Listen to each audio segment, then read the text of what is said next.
Welcome back to Holiday Death Spiral, the only anime podcast that knows the true meaning of Christmas. Once again, I am Nate. I am your one true host and main character of the show. With me, as always, is my non-union contract employee, Remy. I love being a sidekick. Silence!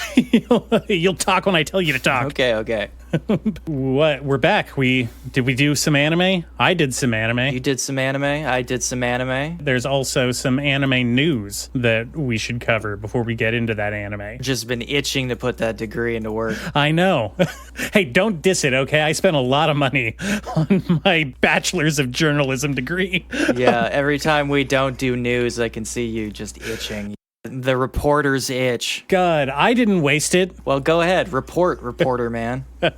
Well, you know, we talked about the One Piece live-action show that Netflix did to acclaim. Loved it. Absolutely. Really?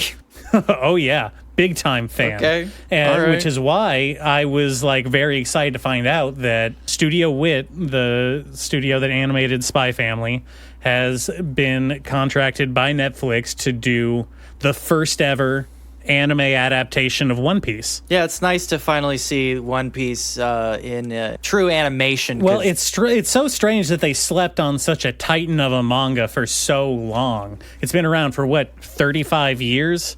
Yeah, and you know what? Taking another run at it also means that they can go back and fix things, you know? I hate how Sanji smokes. I think they could replace that with a lollipop or something to make the show a little more palatable to modern audiences. Oh, for sure. Yeah. I, for one, was not a huge fan of the violence. I think that they should go in and replace people's sabers and clubs with, balloons and... like thunder sticks they pass out at basketball games. Yeah, exactly. Those folded up paper fans. Yeah, paper fans. Less blood, obviously. Hate seeing blood in anime. It immediately reminds me of mortality. We can't have the kids thinking about death. And yeah. I do want to be clear, anime is for little baby kids. Well, I also don't want to be dwelling on the inevitable approach of my own decline and death when I'm just trying to have a good time watching the silly pirates do the anime stuff. Well, you're finally going to get the chance at long last. But I'm not a One Piece guy. You are. You read the manga. I don't know how far you ever got into watching the anime over the various studios that it's been with over the years. I didn't watch a lot. I've probably watched maybe up through Dressrosa, I think, which I guess compared to any other anime is a lot. I mean, hundreds of episodes, so it's weird to say a lot.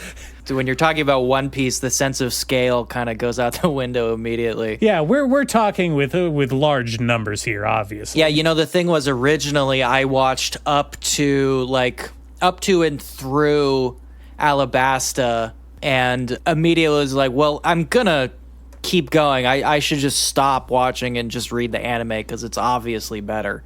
And in the beginning, it pretty much that is objectively the correct way to do it, because as lauded as the anime is now, the first 4 or 5 seasons are seriously some for kids bad shit you remember from your childhood. It is not a good looking show by any stretch. I mean, okay, so that is obviously my own personal bias against the whole thing, because that was my first introduction to One Piece.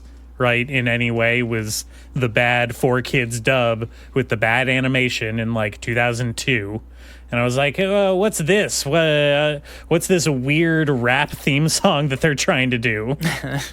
Yeah, it all kind of combined to just really turn me off, especially since it was the art style was so outside of what I was used to in other anime at that point. Yeah, you were disgusted. Well, I regret having that mindset at this point, because I do like the One Piece art style now, and I do think that it's probably one of the more visually interesting things to look at out there, considering. Yeah, as you mentally regress, a more childlike, goofy art style is more and more appealing to you. Oh yeah, the sundowning helps. Yeah, as the drugs and alcohol slowly erode the rest of your brain, the kind of goofiness of it is like almost comforting now. Listen, the amount I enjoy One Piece is directly proportional to how much sweet Kirkland brand eggnog I've had.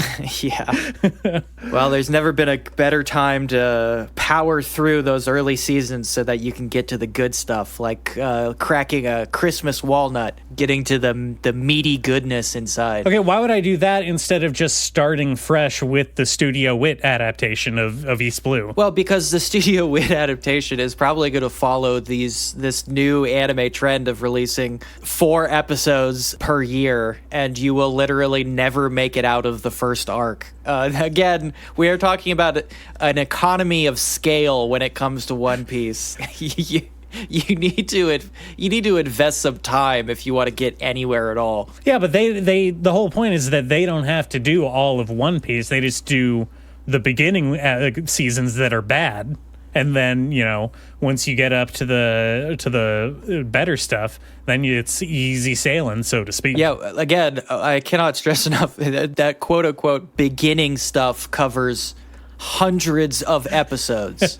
Hundreds of episodes. I mean, even when we were talking about the live action, I could not stress enough how much material they had to abridge or straight up remove to make that show fit within the tiny container that it sits in, even though those episodes are an hours long.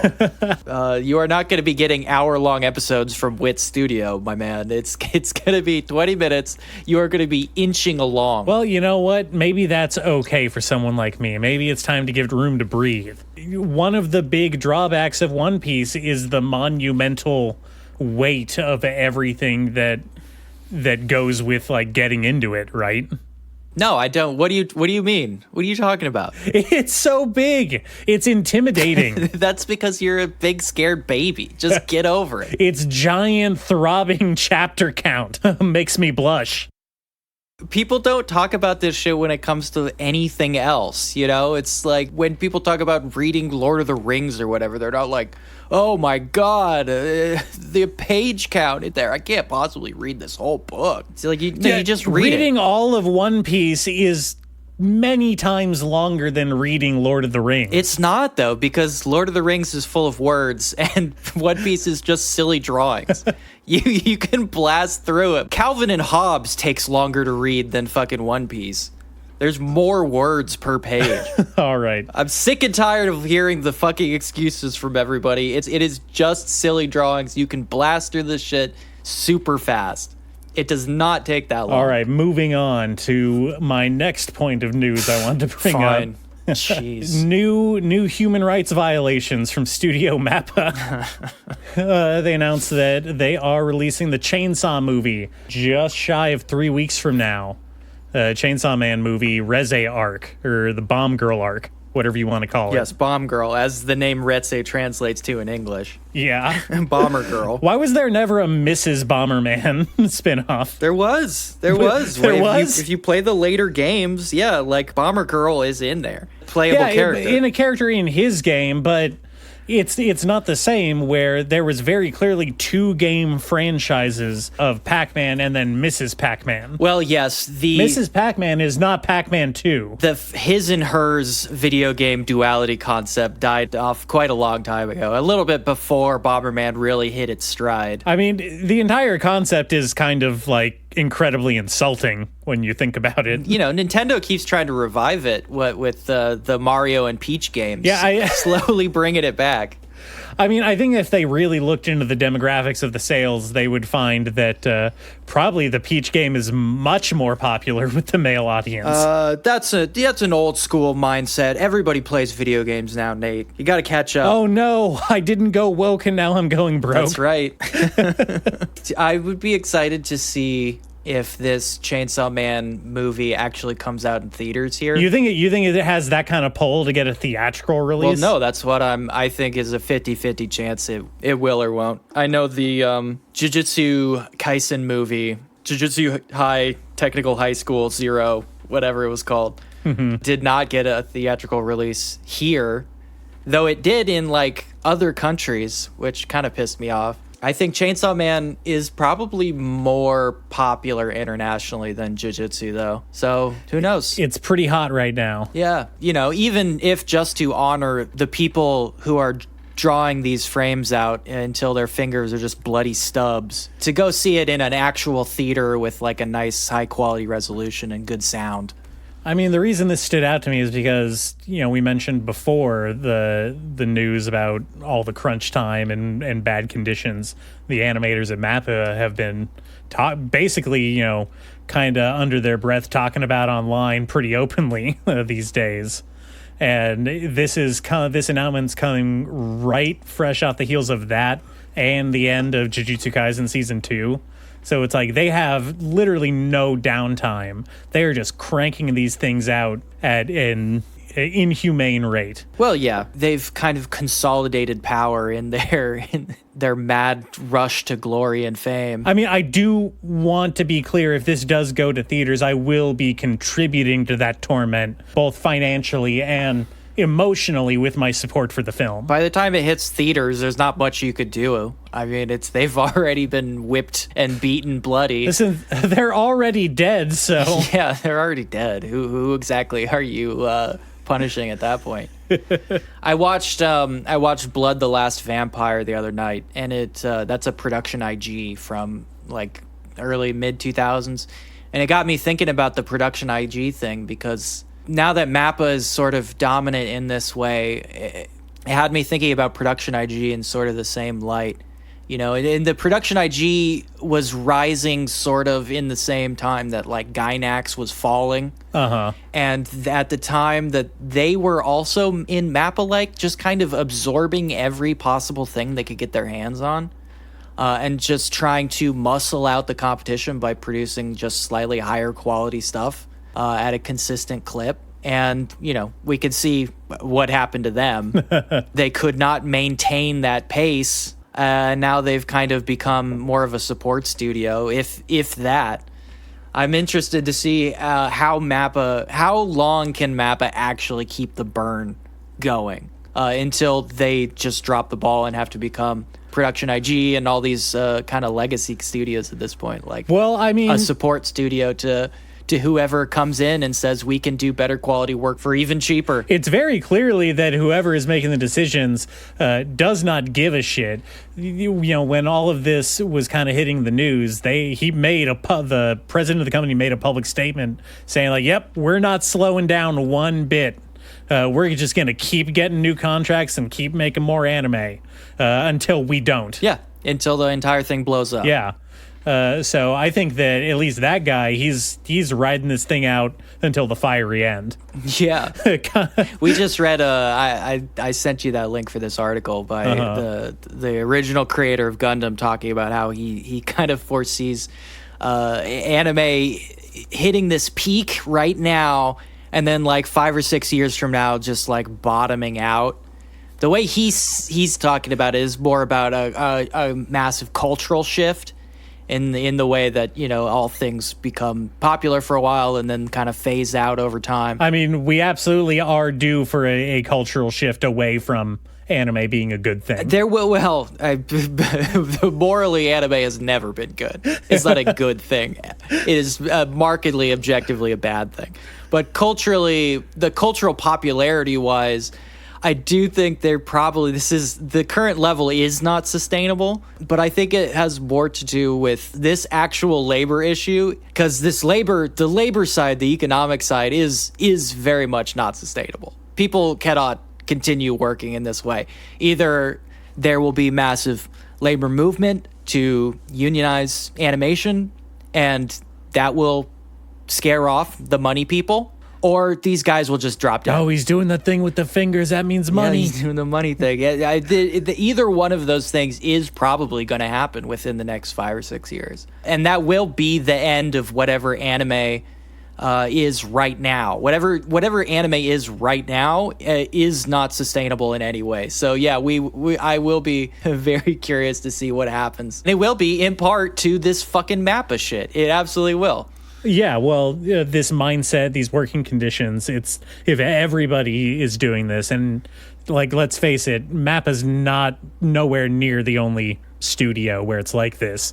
This is just, they're the one where it's gotten so bad that the employees can't shut up about it anymore. Yeah, I mean, a lot of these places are like, and that's not even talking about the fucking sweatshops they send all the work they don't want to do to in like the Philippines and South Korea. You know, it's even worse for those guys. Yeah, speaking of that, I just want to jump in, and we both watched Steven Universe, and did you ever find that episode where like they go to South Korea and visit an animation studio and are all like happy and hanging out with the what I can only assume are animation slaves?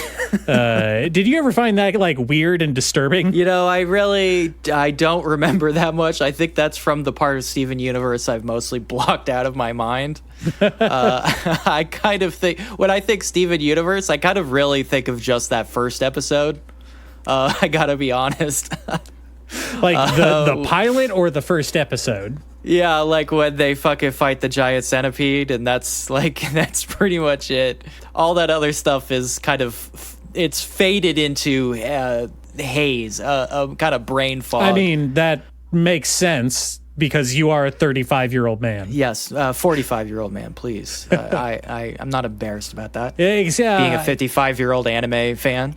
Apologies, you are my senpai, in fact. Yes, what I do vividly remember, though, is the Simpsons goof where they visit the animators who are chained to their desks and begging for death. I do remember that. Jesus. That goof was pretty intense. Kind of around the Decline era was one of the harder, more impressive jokes for them to make. Kind of seemed like the writers seeing the writing on the wall, being like, we're going on the way out, so let's throw in some like a little bit too real jokes.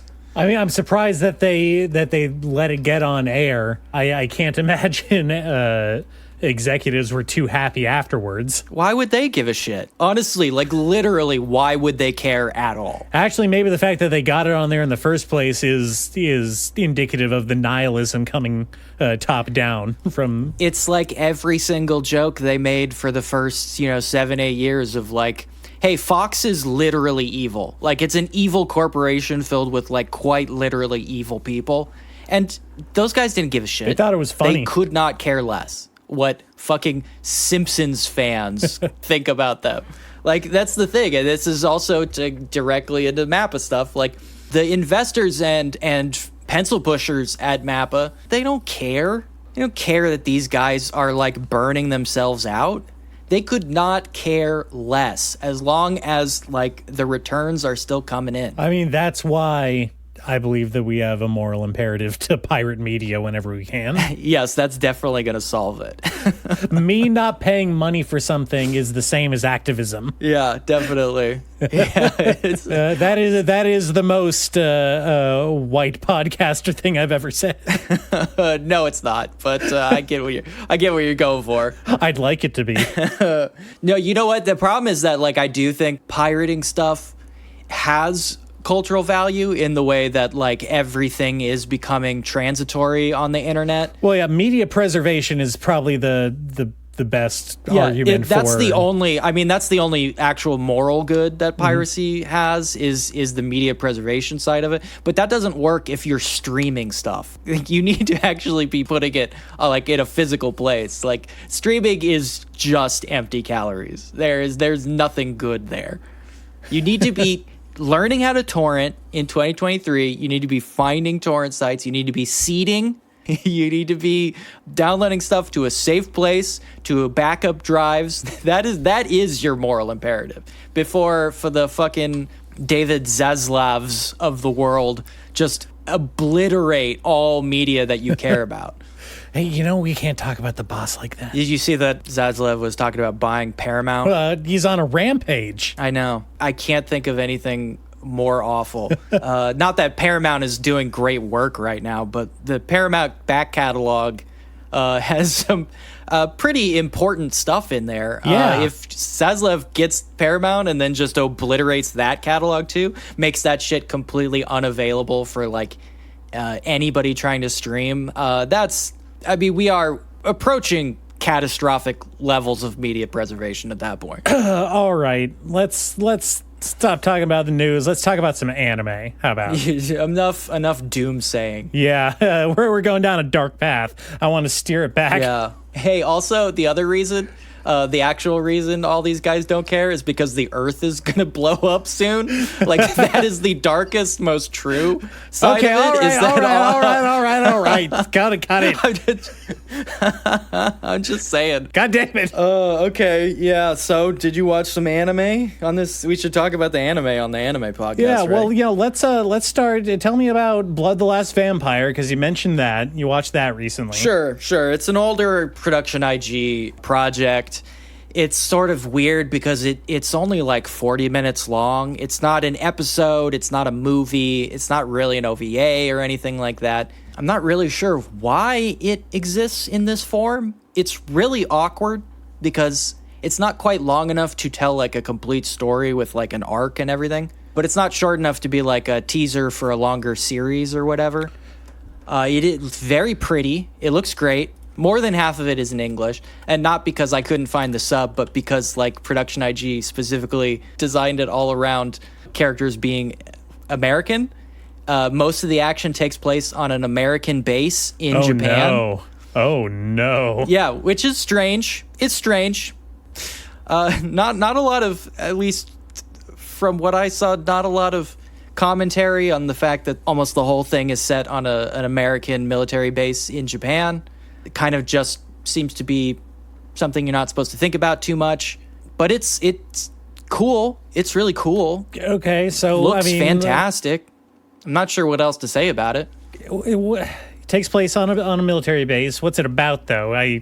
Who's the vampire? Who's the last vampire? It's a girl with a big sword. Okay, good start. And she kills demi-vampires. So she's a regular vampire. She's the vampire. She's the last true vampire, but that doesn't really matter. And she kills demi-vampires, which are more like ghouls, regular people who transform into beasts. Yeah, okay. And they try to hide in plain sight. And so she kills them.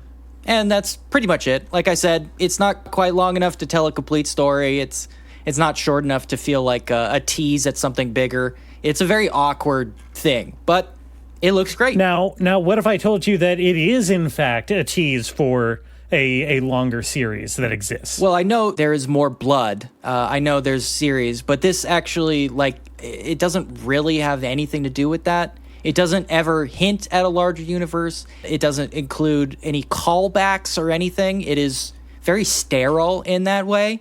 It really is just one series, one long action sequence, and that's it. So from my understanding, that came out first, and then the series Blood Plus is kind of like a retelling expansion of that. It's different animation studio, different style, kind of retconning the beginning events and then going much further. That's my understanding of what Blood Plus is. Yeah, I'm not super familiar with the series. I wanted to watch this one because, again, I was curious about Production IG stuff, and it was a looker. That's pretty much it. All right. I mean, the story is really as generic as you can get. Not that I didn't like it, but like vampire / half vampire hunts other vampires. I mean, it's been done. Maybe for a shadowy secret society, maybe for a shadowy government organization. Vampires maybe hide in plain sight, and they have to be hunted by one of their quote unquote their own. It's all Blade. I'm just gonna say, if you're a vampire hunter and your name isn't Blade or D, I don't give a shit. It's just it's whatever. All right. Well, speaking of something that was just whatever, I did watch the first 3 episodes of the new Netflix Yu Hakusho live action adaptation. Yes, one of the ones we had been talking about for a little while. Yeah, and I gotta say that it's not nowhere near the best live action thing that I've seen. Not as good as One Piece, surely. Oh, absolutely.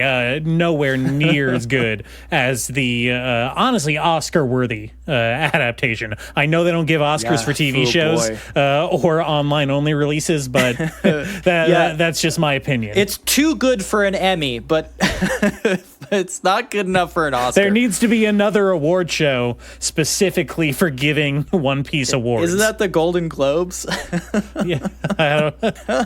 Does anyone even watch those? Do they still do that? That's a serious question. I don't know. I don't think so. Somebody is paying for the Golden Globes to be a thing. So somebody has to care at some point.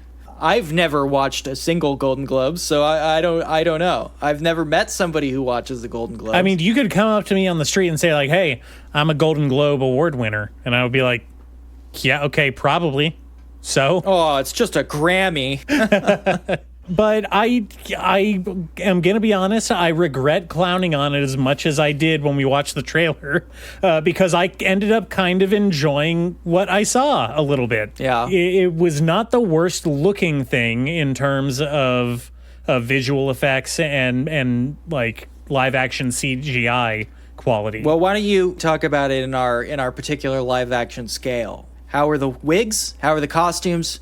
How is the CGI? I'm going to say, okay, starting with wigs. Wigs, I'm going to give, what kind of scale are we using? Out of 10? If you want, if you have to put it in a numerical context. Or are we doing letter grades? I'm more of a pass-fail kind of guy. Okay, well, wigs pass for me. Oh, wigs pass? Easily. Oh, yeah. Okay. So I want to point out that the one thing that I'm really glad that they did is they did not modernize it. It is, in fact, a early 90s period piece. Sure. And boy, do they have the pompadours on point. Yeah. Yeah. Probably the one that is given the most leeway in design is Kuwabara's like big old ginger pompadour thing that he had going on. They got a little bit more stylized. He kind of just has more like a Elvis gelled pompadour, kind of a messy pompadour, you know what I mean? Yeah. So how close to like Lego hair does it look? It looks like real hair. I'll give him that. It looks like real hair? It does not look like Lego hair, one bit. So all right. Probably the closest we get to Iffy would be Botan's hair, because she kind of has the big bright blue ponytail kind of thing going on. And does she have bright blue hair? Oh yeah, neon. They went neon blue. It's full on. They kept everything. It's a pretty. Seems hard to light. It is. That's probably one of the downsides. It's very flushed out. Everything is kind of like that washed out, darkened kind of what I would call the David Fincher filter. You know what I mean? Yeah. Otherwise, I think that Botan's whole costume would be a little bit too ostentatious to look good on screen, but it's not the worst. It pass. The costumes pass. Okay. The wigs pass. All right. What was the third category? CGI. CGI just barely passes, if you want to believe it.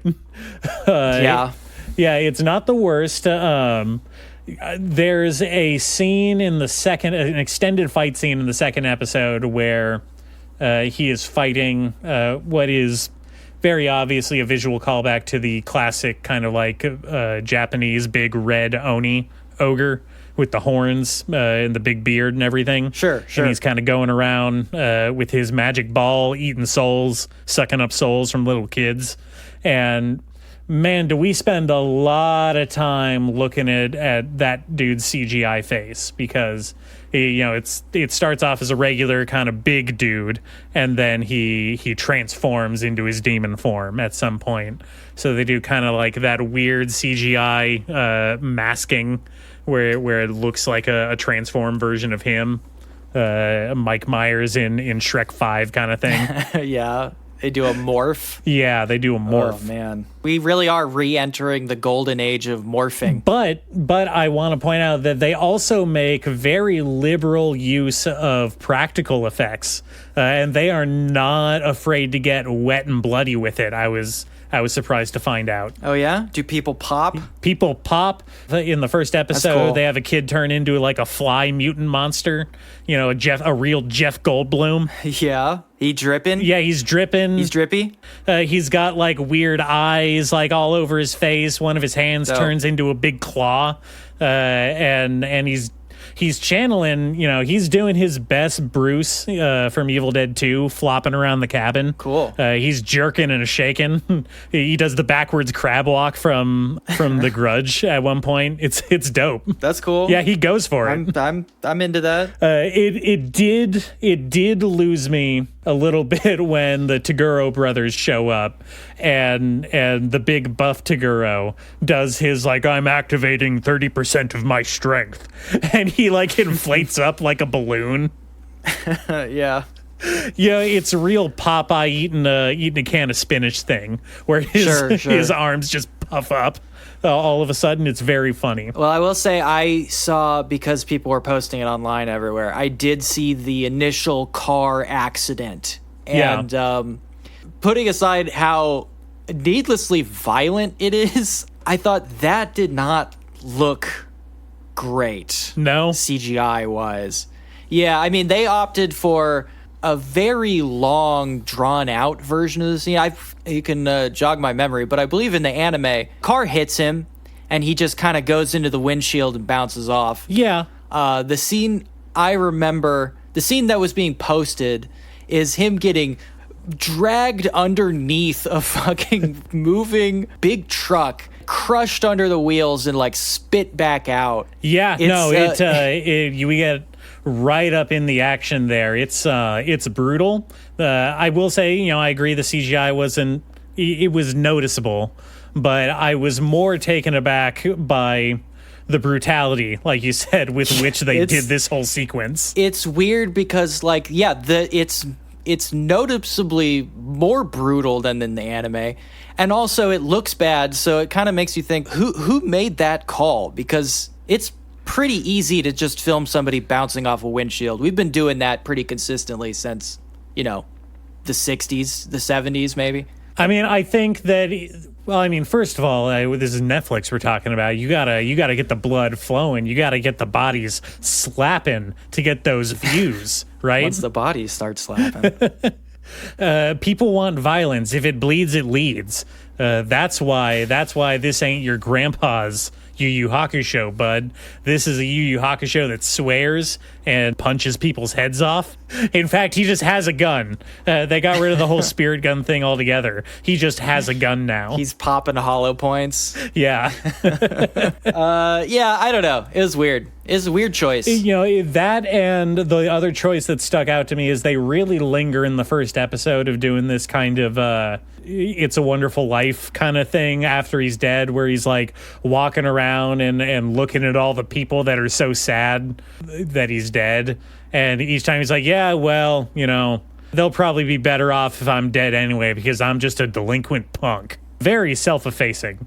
And they linger on that like whole sequence. That's like, I want to say 25 minutes of the first episode, which is about an hour long overall. Yeah. Maybe a little over an hour. Which, again, you know, in the anime, and I'm sure in the manga, it's more like he dies, and then Botan's there is like, hey, I know you just died, but I can bring you back to life if you want a job.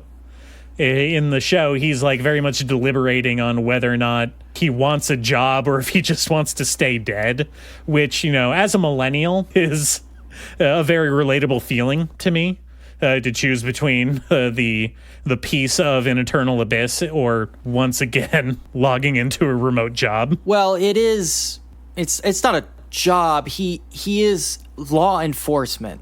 He's a pig. That's one thing I wanted to bring up is they make it very clear in this. They kind of gloss over it pretty quick in the anime. Yeah. But they make it very clear in this, like, he is a cop. Like, hey, you can either die or you can be a ghost cop What's it going to be? Yeah. I mean, that sucks. Like, that's not a good set of options there. I think I'd rather die than be a cop, if I'm being honest, even if I got to shoot bullets from my fingers. Yeah, I would rather not have to spend eternity being a fucking cop. Like, that sucks. That's a bad proposition all the way around. Well, are you going to watch the rest of it?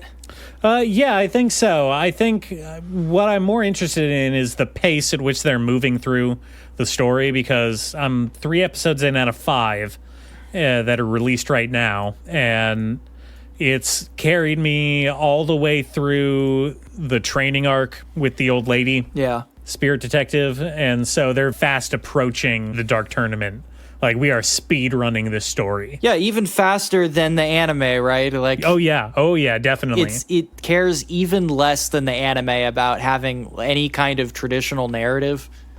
It's, it is, for lack of a better term, and probably to its detriment, it is mostly a highlight reel of the big moments in the first arc. Yeah. Like, the second episode is like all 3 of the original like demon detective like cases that he went on, where they introduce the Oni guy that he beats, and then Kurama and Hiei, who end up being his teammates in the Dark Tournament. Snitches. Well, it's a plea deal kind of thing, right? Yeah. Remember, he's a cop. Yeah, I mean, that's kind of the thing. He deputizes them, basically. Yeah. It's messed up. It's fucked up, man. Yeah, I'll give at least the other 2 episodes that are out right now a shot. Why not? Okay. Why not? Yeah, why not? I won't. I'm going to skip that one. What else anime? What else? More anime. What else is in the anime news? I finished my Dungeon Meshi reread, read the actual ending for the first time. Just getting ready for the show. Big stuff. Gotta love that trigger. Yeah, still love Dungeon Meshi. I think it's brilliant. I think Rui Kyoko, or Kyui Ryoko, excuse me. Fuck. You keep messing it up. Kyui Ryoko is a fucking genius. I mean, she absolutely slays. The comic looks insanely good. She's incredibly smart. She's funny. She's insightful. She's really emotionally intelligent.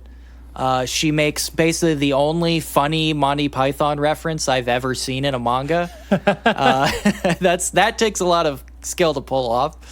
It's fucking great. It's really, really good. And I find that the ending was pretty satisfying.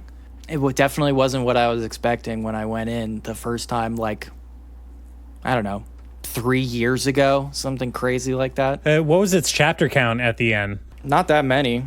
I mean, we've said on here that if you make it to like 100 chapters, that is a damn good run for a manga. Yeah, I mean, it didn't even hit 100. Wow, really? Yeah, it's only 97. It's a good number. Good vintage. It's concise. It doesn't leave anything really on the table. It tells its story and it gets out. There are, of course, like some side story stuff that she published. There's also the Adventurer's Bible that came out that looks really cool. I think her sketches are really, really great. The whole thing is fantastic. I love Dungeon Meshi. I caught up on JoJo, the new JoJo. Only 10 chapters of that out right now, but damn, I fucking love JoJo. Other than that, I've just been reading my regular stuff. Go-Go Loser Ranger I caught up with because that anime is going to come out soon. Basically stuff that's like going to be next season I've been catching up on. All right. Well, can I tell you some stuff that I got into? Go for it. Because I have been filled with the Christmas spirit. And I went out and I watched a handful of Christmas anime because I love Christmas. I love Santa Claus. I love the whole thing. And obviously I love anime. So what could go wrong combining 2 of my favorite things, right? I'd love to know. So I watched Itsudate My Santa, which is an OVA adaptation of a one-shot manga from the author of Love Hina, Ken Akamatsu. The notorious, infamous Love Hina. Yeah. So I think it was supposed to be funny. I can't comment on whether or not it was. Still trying to make your mind up about that? Yeah, it's very confusing, but it is a 1 episode, 30-minute long short about a boy named Santa, who his parents named him Santa because he was born on Christmas Eve, and he hates Christmas. He's a fucking Grinch. Naming your kid Santa is child abuse. I have to be clear on that. Yeah. First of all, I think it's supposed to be a joke because, they call him, for short, they call him San instead of Santa. So everyone's calling him San throughout the whole thing. God, that sucks too. Yeah, isn't that bad? That also sucks. That's like naming your kid Dorcas in this day and age. Hey, you leave Dorcas alone. There's plenty of great Dorcases. Dorcas-I. So he hates Christmas, and because his name is Santa and he gets made fun of for it, but also because his parents work overseas and they're never home for Christmas. Also a disturbingly common trend in anime. I'm sure we've talked about that before, but like, what is with the child abandonment shit, man? Hey, he's not abandoned. He lives with his elderly grandma in a high-rise flat. Okay, well, at least there's that. I mean, I've read even just the stuff I've read recently. It's like probably 3 out of 5 manga I read, there is a character whose parents are quote unquote overseas, which is sort of like, say your dog went to go live on a farm. Yeah. By the way, that is also child abuse. Abandonment is also child abuse. Oh, for sure. And so the League of Santas, the Association of Santas. SantaCon? Yeah. They grant him what is basically, like a guardian angel, but they don't say that. She is a Santa. She is a Santa Claus, is her title. Not a Mrs. Claus? Not a Mrs. Claus. Her name is Mai, and she is a junior Santa Claus, and she is trying to earn... That's gender equality for you. Yeah. And she is trying to basically earn her wings, earn her official Santa Claus title by restoring his Christmas spirit. Jesus Christ. Okay. Wacky hijinks ensue.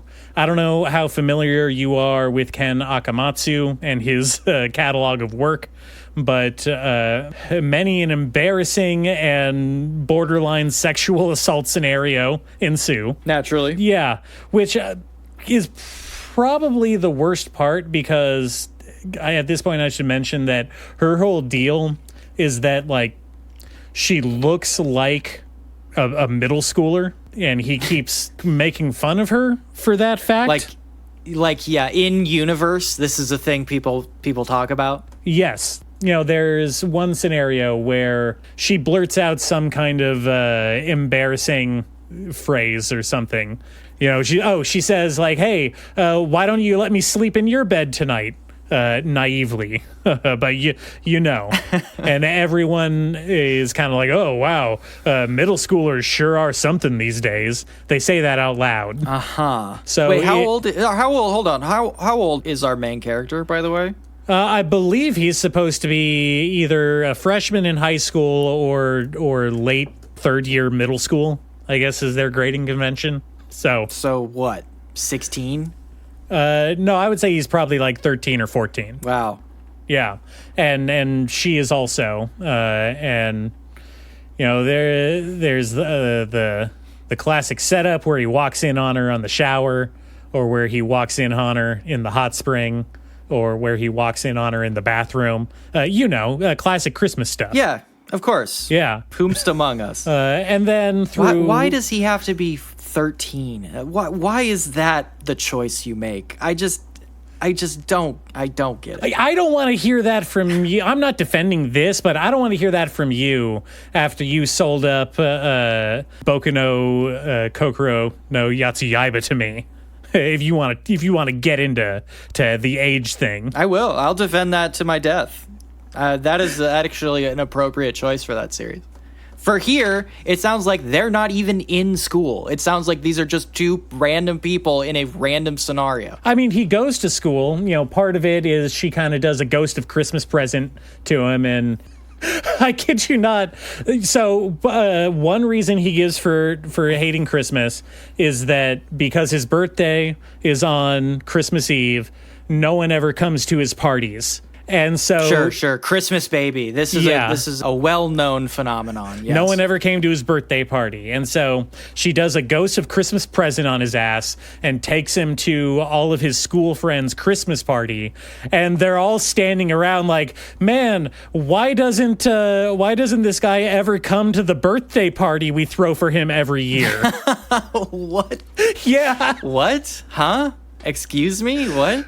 The implication is that there's some kind of miscommunication where they are throwing him a Christmas/birthday party, and he thought that they were just having a Christmas party that he wasn't invited to. So they don't invite him to his own birthday party?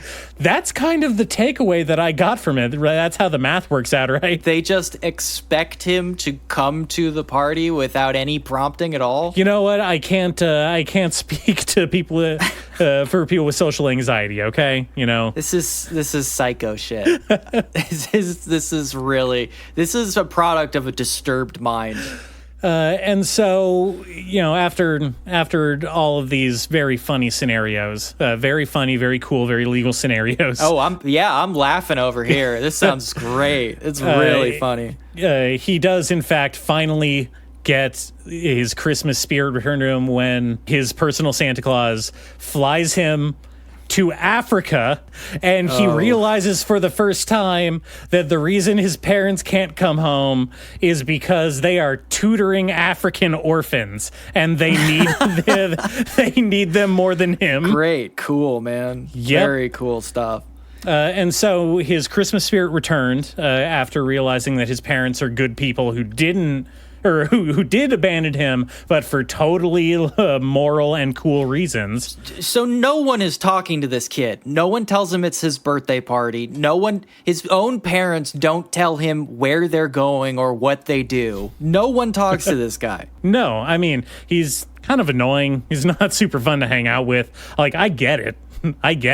But really, again, the story isn't so much about him getting his spirit. It's about the Santa Claus gaining her official Santa Claus status.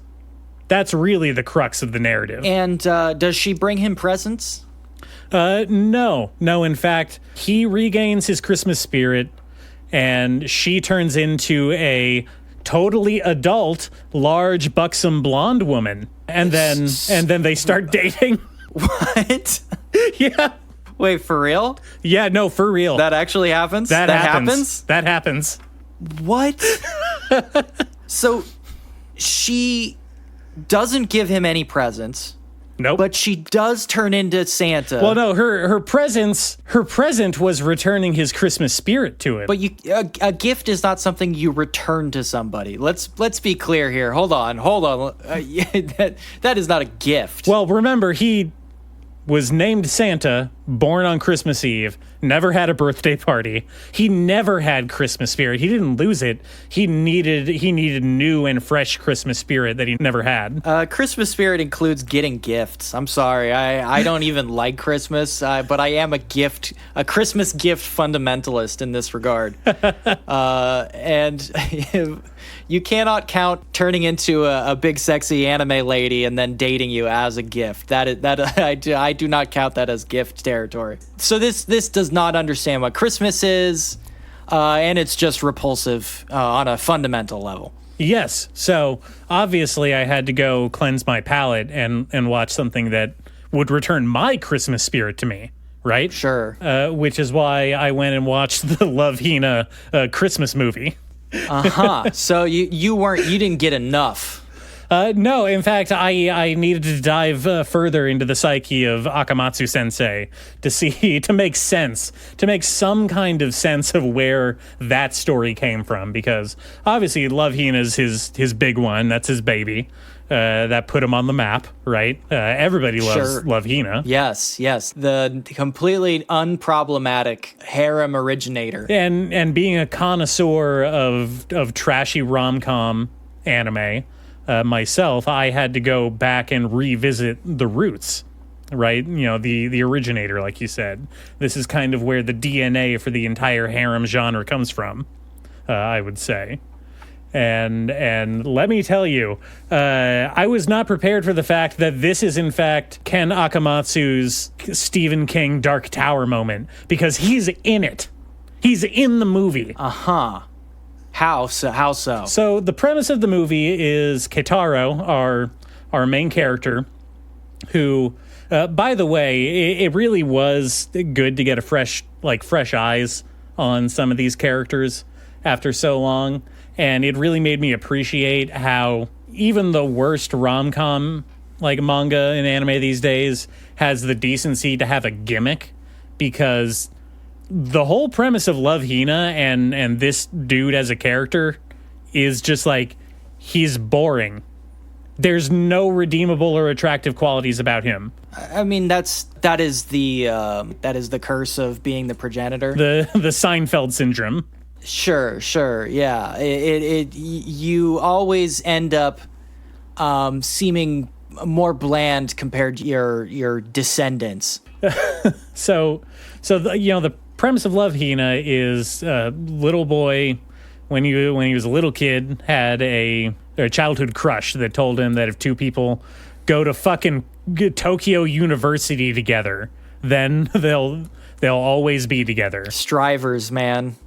It is a kind of mental illness, right?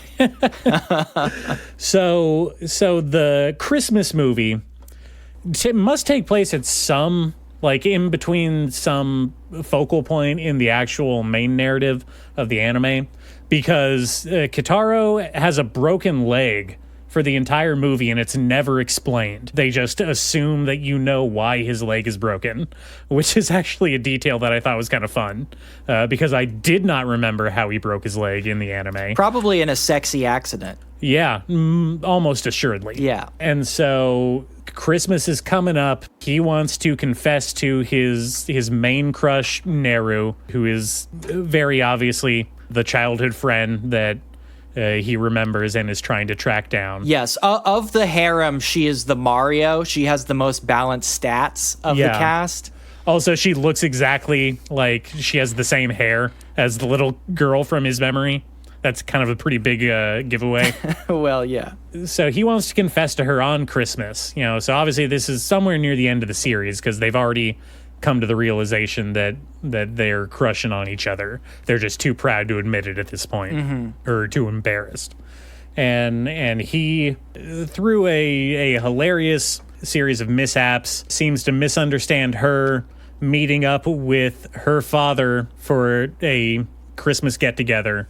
He thought that she was going to meet up with him to confess. He had gone through her mail to find out this information. God, Jesus Christ. Yeah. Well, I should give him more credit. He didn't do that. One of the other girls in the harem went through her mail and then relayed the information to him. Sure. Totally not at his request, so he's innocent. Oh, thank God. That's just information that he got. It just came to him. But basically, he thinks that she wants to meet him at this restaurant so that they can confess, and he goes there all hyped up, and then he sees her there with another guy and gets all huffy and leaves. What a little bitch. I know.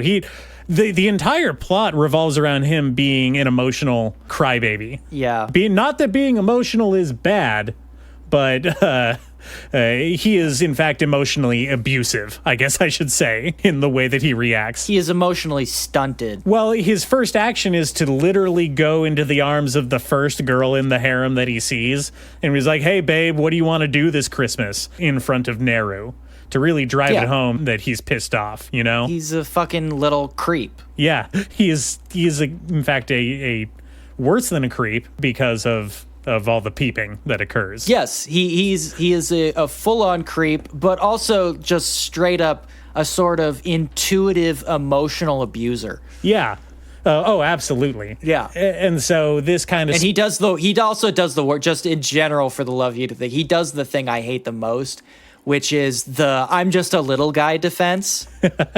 I hate the I'm just a little guy main character trope. I truly despise them. Hey, I just a little guy. You can't get mad at me. It's funny and cute when I, peep on the girls in the girls' bathroom. I have no agency over my life. Everything is frustrating and annoying because it just happens to me. I just want to be left alone, but all these girls keep bursting into my room half naked, and then I have to ogle them for some reason. It's not my fault. I mean, it just keeps popping up in Ken Akamatsu's work, because that's also the character of Negima, right? Sure. Well, it's in so many works. I mean, this character trope is despicable and is also extraordinarily prevalent.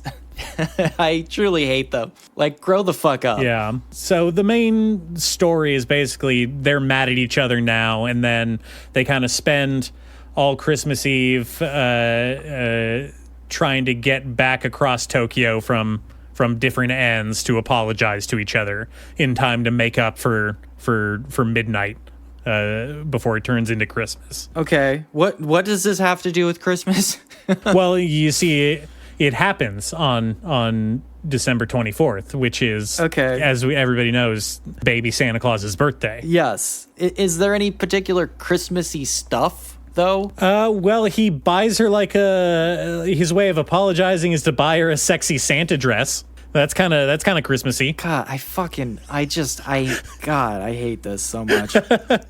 All right, we can move on. I just want to point out what I said earlier. One of the gags is two of the girls that I can't remember their name. The shy one and the foreign one is basically their character types, and they're trying to get back across Tokyo in a cab, but they don't have any money, and they run into Ken Akamatsu himself, and he's like, hey, I'm on my way to this winter Comic-Con. Help me sell my manga there, and I'll give you a cut of the profit so you can get a cab. So, real Stephen King moment. Okay. Great. Yeah. Cool. Yeah. All right. Great. Merry Christmas. Somehow, I don't think that I'm instilling in you the same feeling of Christmas cheer that I got from watching these. No, can I tell you one Christmas animes that really resonates with me? Yes, please. Oh, please. Yes. So here's my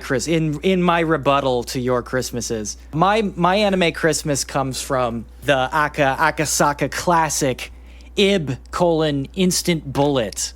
This is Akasaka's first published work. And it begins on a very fateful Christmas Eve, in which our main character is sort of aimlessly wandering around after the deaths of his only two family members. Has left him. It's sort of instilled in him a hatred of the entire world.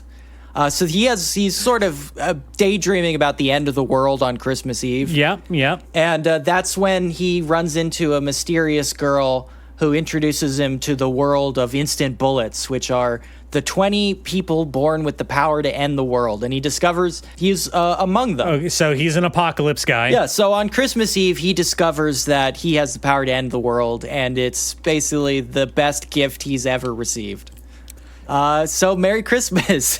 That's the best Christmas I've ever seen in an anime. Well, what does that have to do with Christmas? Well, because he's on Christmas Eve. A Christmas miracle occurs. He gains the power to end the world, which was his one sincerest wish. I mean, that is Christmas in a nutshell, right? I mean, that's the most Christmas I've ever seen. I have some questions. What you said? He's one of 20 people with the power to end the world. Can any one of them end the world at any moment? Pretty much, yeah. And what stops them all? It's the only thing that could stop them is one of the other ones. I'm just. Are they in some kind of death game? Are they all in the same spot? What's stopping any one of them from just ending the series at any moment? The only thing that stops any of them from ending the entire world is one other one who wants to save the world. That's it. If all of them are ever aligned in their belief that the end of the world is justified, then the world will end. So that's what I was trying to get at. This is we need 20 people to all want to end the world at the same time. Yeah, or they could just defeat the one that wants to save the world, and then they could end the world pretty easily. Well, obviously, they saved the world because there's a series. I assume, at least until it ends. It ends pretty soon. There's not that many chapters. I think it managed to get to 27 before it was canceled. I quite like this manga. I think it's pretty good. But it's probably the most Christmassy I've ever seen. It really is that exact It's a Wonderful Life kind of moment where a man who's contemplating suicide stumbles upon a Christmas miracle that enables him to live on. And that Christmas miracle happens to be the power to kill all human life. I think that really reflects my Christmas experience. All right. Okay. I see. Yeah. You're a Grinch. You're an anti-Christmas guy. Yeah, if I could stop people from celebrating Christmas by physically entering their house and taking away their Christmas cheer, I would do it. Absolutely. No doubt in my mind. It sounds like you need a visit from the Santa Company, which is another Christmas short that I watched that... Jesus Christ. I dipped out of this one pretty fast. I just found the premise that in this, it is a little kid's like Christmas anime, daytime TV, whatever show. Sure. Something you put on in like a daycare or whatever. But I just thought it was funny that in this universe that they created, instead of elves, like Santa just has a fleet of highly efficient Japanese bureaucrats that work for him. That use child labor instead of elves. To what end? Well, to make toys, and they also have a Santa Corps. This enables Santa to deliver toys all over the planet in one night. Obviously, one guy can't do it, so he needs to have a highly trained regiment of what are basically jet fighters to be able to deliver all the toys on time. So the whole purpose of this special is to teach children that magic doesn't exist and there's nothing magical about Christmas. It's just to suck all of the whimsy out of the celebration, right? That seems to be close. I would say more accurately, it is to point out that magic can in fact be commodified. Not that it doesn't exist. We can regulate anything. That's grim. Yeah. Merry Christmas. Merry Christmas. That's the stuff that I watch. Well, I did watch Tokyo Godfathers, but that's like good and yeah. Also, it's good, but it's grim and it does not exactly reflect holiday cheer. What? That's I would disagree with that. That is a incredibly optimistic movie. It's a life-affirming movie, but it is also when you take in the actual social context of that movie, it is extremely grim. Oh well, sure, but the reality that those characters find themselves in when Christmas strikes is not fucking optimistic. You don't need to change society to have a feel-good movie. You just need to change the circumstances of those particular homeless people, okay? Yeah. You don't need to change things systemically. That's not how these things work.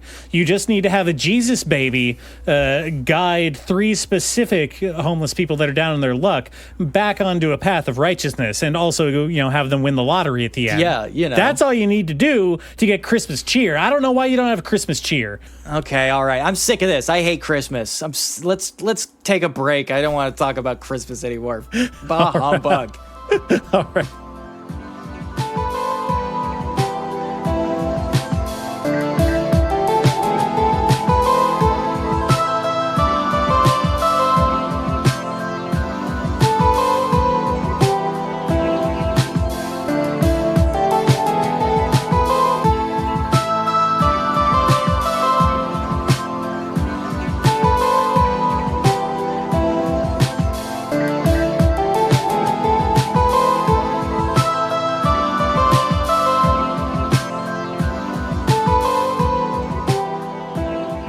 Oh boy, we're back again.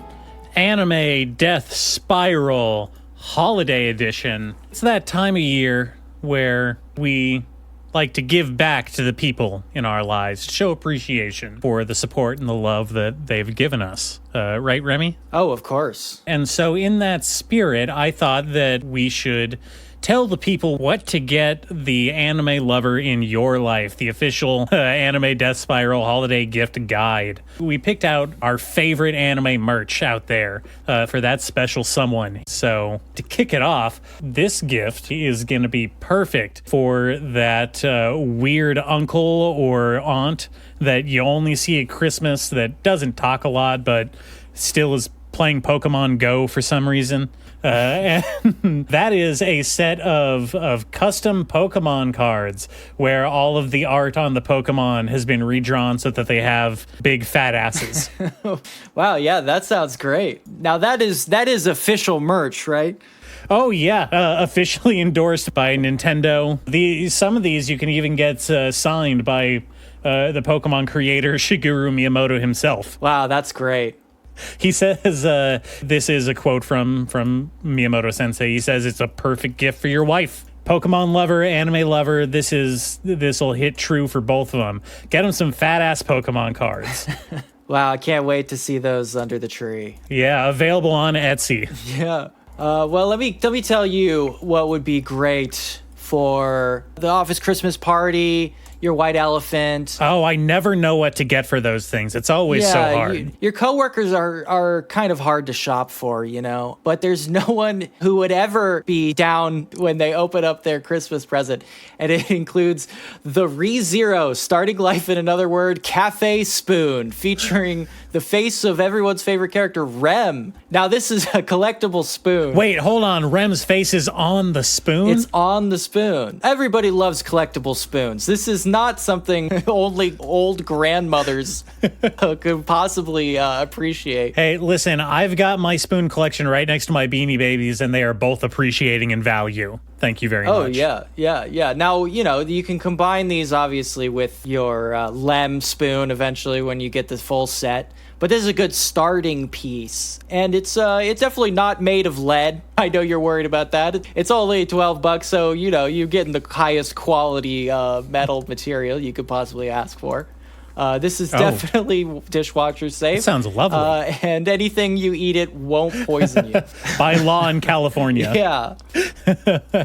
Okay, awesome. Remy, do you like coffee? Do you know any coffee lovers in your life? Oh, who doesn't love coffee? Definitely not going extinct plant. Yeah. Well, I think this is the perfect gift for the coffee lover in your life that likes to be reminded of the concept of cum with every sip.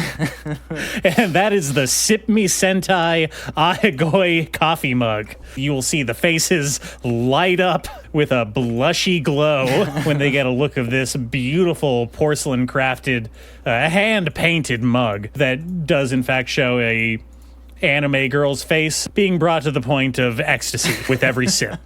Jesus Christ. Yo, yeah, of course. Perfect for home use, perfect for the office. Oh, yeah. You can keep this right on your dashboard next to all your other hentai figs. Yeah. In your car covered in hentai stickers. And, what you want out of a Christmas gift is something that's practical, that you can get a lot of use out of. And, on the same tip, if you know somebody, maybe, we're in California, so we know a lot of people who are hitting the beach, am I right? Oh, yeah. I love that. I'm all about that beach life, brah. All about that beach life. And if you know somebody who's all about that beach life, what's better than a pair of high school DxD full body beach towels featuring the titty characters from that show?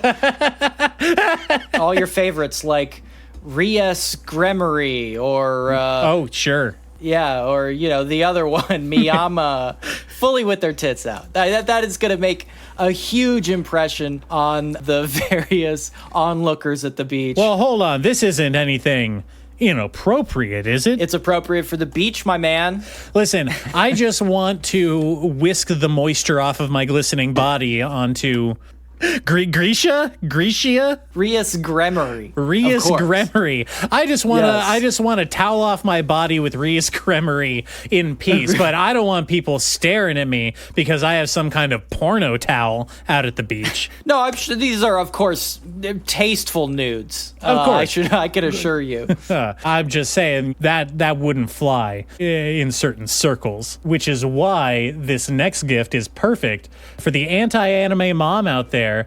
This Christian Moms Against Anime t-shirt made of finely blended cotton polymer. Now we're talking. Yeah, this is the perfect gift for the anime hater Christian lover in your life. Do you love Christ but hate anime? This is the shirt for you. I mean, that describes me down to a T. Oh, but you're not a mom, so you can't wear it. Oh, that's even ironically? No, the Pope said so. All right, fine. Pope said you can't. Okay. It's only for Christian moms. Now, they don't make a distinction between Protestant or Catholic, so I'm assuming it's pan-denominational. But you do have to believe in Christ, you do have to be a mom, and you do have to hate anime to buy this shirt. But if you do meet those 3 requirements, it is the perfect gift. Well, let me tell you about a gift. We've talked about sort of your friends, your coworkers, but what about your nieces and nephews? Well, I've got the perfect thing for you. The Resident Evil Biohazard Samurai Edge replica airsoft gun. Now, this is a great model for your children because it is not marked as an airsoft gun. It is, in fact, incredibly realistic. So when your kid decides to point it at a police officer, nothing bad is going to happen. Of course, this model comes with the underbarrel flashlight and the incredibly realistic briefcase-style gun case, so you know it's not fucking around. This is a great gift for anybody who doesn't yet understand the gun culture in America. No joke, I had a very realistic recreation airsoft gun of the RoboCop gun.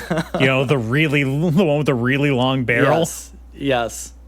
And it did not have an orange tip on it. It did, in fact, look like I just had a large gun. Hey, look, marking these things as airsoft guns, that's nerd loser shit. You want your airsoft gun to be as realistic as possible. So when you run into the 7-Eleven, they immediately hit the button under the counter.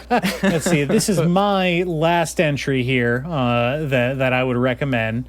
But this is a Snuggie perfect for the crypto-fascist in your life. Do you know anybody that likes Attack on Titan? Because if you do, then you should be worried. But you should also buy them the official Attack on Titan Snuggie. Hey, we still have not watched Attack on Titan. We have got to get some first-hand knowledge. Look, I'm saying one of these days you're going to have to watch it. You're going to have to put your eyeballs on it. Well, let me tell you about something I personally have some unfortunate hands-on experience with. This is a great gift for all the vile perverts in our life. This is a 4th scale Rika Furude bunny version model. Of course, from the hit series Higurashi When They Cry. Now, I don't know if you remember Rika from Higurashi When They Cry, but she is an elementary school girl who gets brutally murdered over and over again.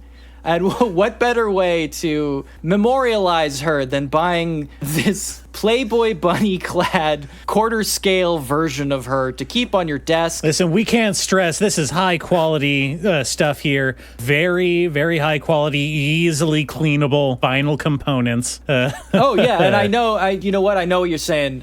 Wow, but where could you possibly buy an elementary school... Finish the goddamn sentence. An 8-year-old Arrow figure. Where would you possibly buy that? It had to be some kind of shady site. No, this is available on the official Crunchyroll store.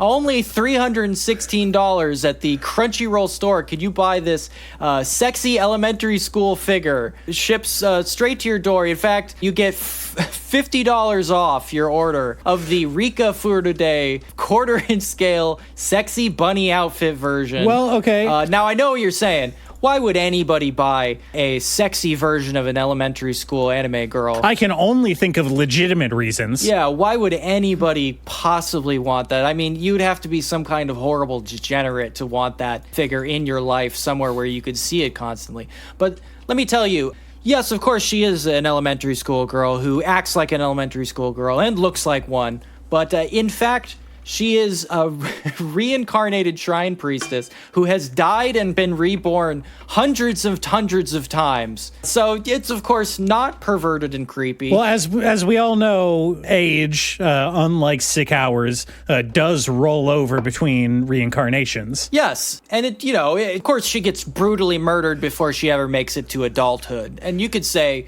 oh, well, doesn't that make her sort of an eternal child? But yeah, I guess you could say that. I guess you would say that.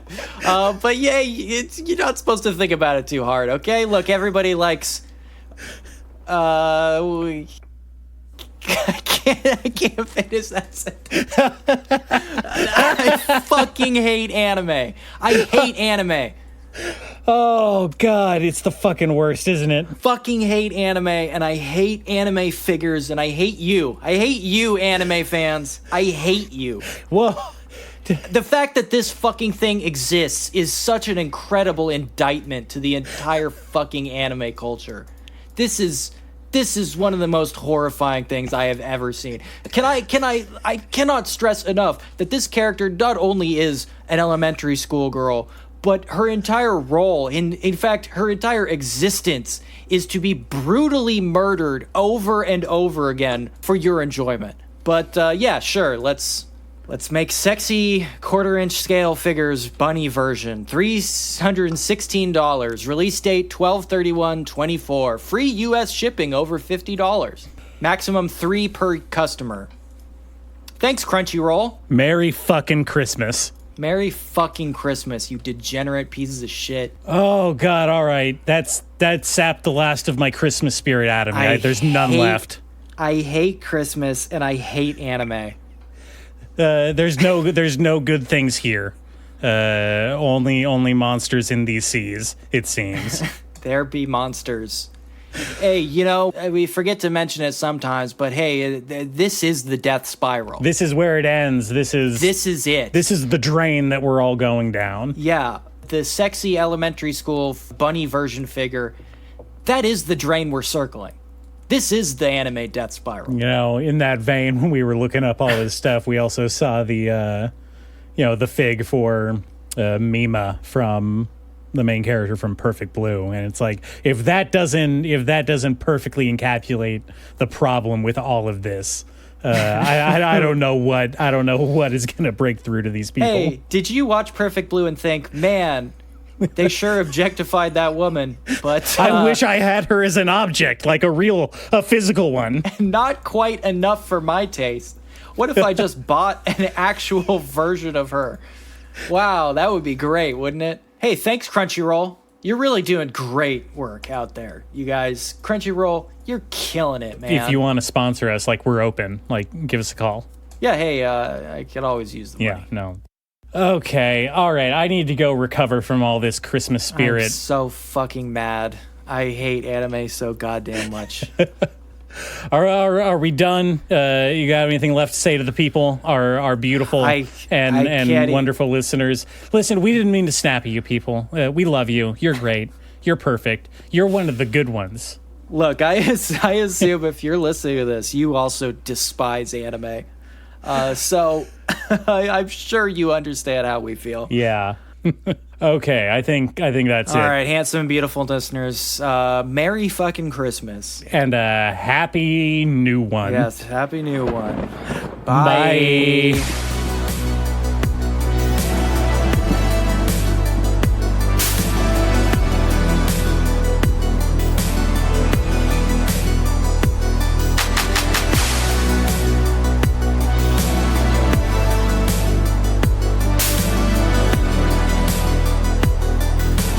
Children like dinosaurs, and they also like giant robots.